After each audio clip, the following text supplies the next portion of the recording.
Hi,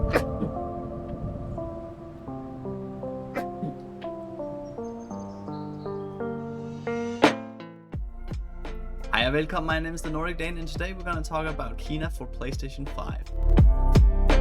Now, Kena was one of the first games that I remember seeing when they announced the PlayStation 5, as this was like a cute animation style video game that I found really interesting visually to look at. Now, when I actually acquired this game, I didn't understand why there wasn't any physical discs, but recently they actually have produced physical discs, as this was actually a super popular game when it came out.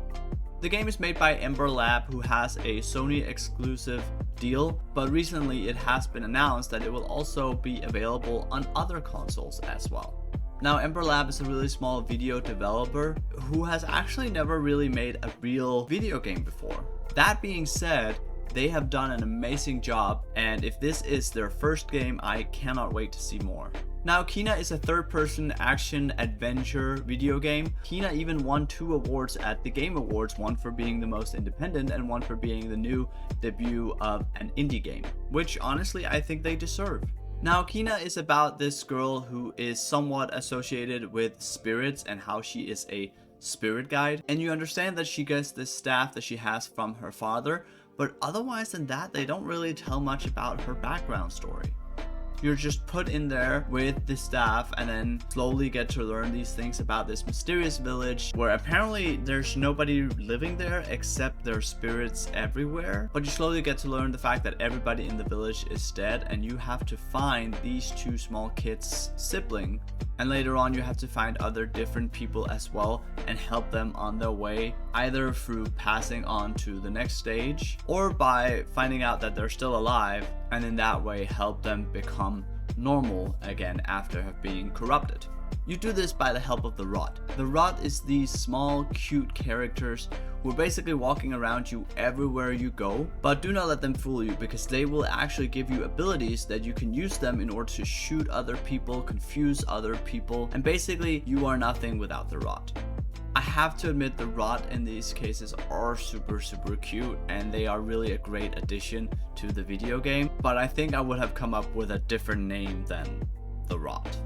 And your quest is to free the land from the evil that possesses it. When it comes to the graphics of this game, I must admit it is really beautifully looking. You get 2 choices on the PlayStation 5, either to play on the fidelity mode or the performance mode.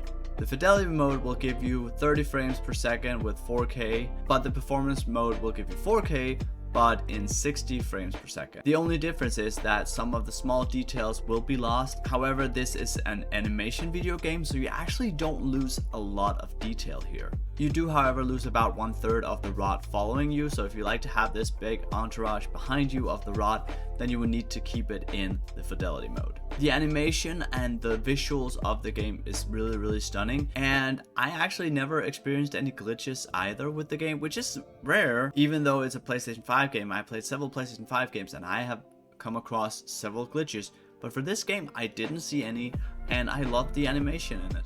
The soundtrack for the game, or the lack thereof, is kind of sad. There's this one song, if you can call it that, like more like an ambient noise, which is really repetitive, and you're gonna hear that a lot.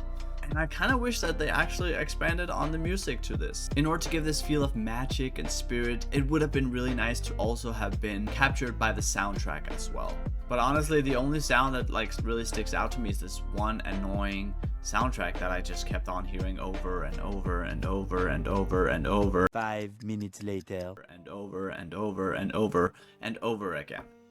When it comes to the controls of the game, there is a little bit of haptic feedback in the actual controller on the PlayStation 5, especially when you use the bow. You do feel the buttons as you draw back the bow, but they could have used a little bit more, I feel like, in this game.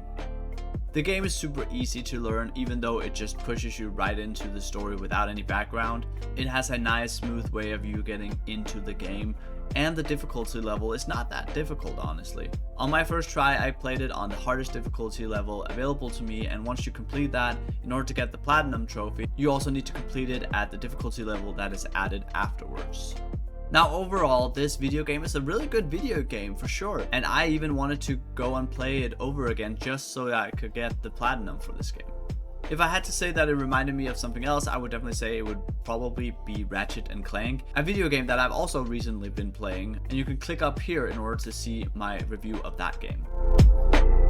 As I was saying, this was a really popular game, and it even won 2 awards. However, the developers have announced that they do not intend on making a sequel, which I think is kind of sad, because I like this game, and I usually don't go for these types of games.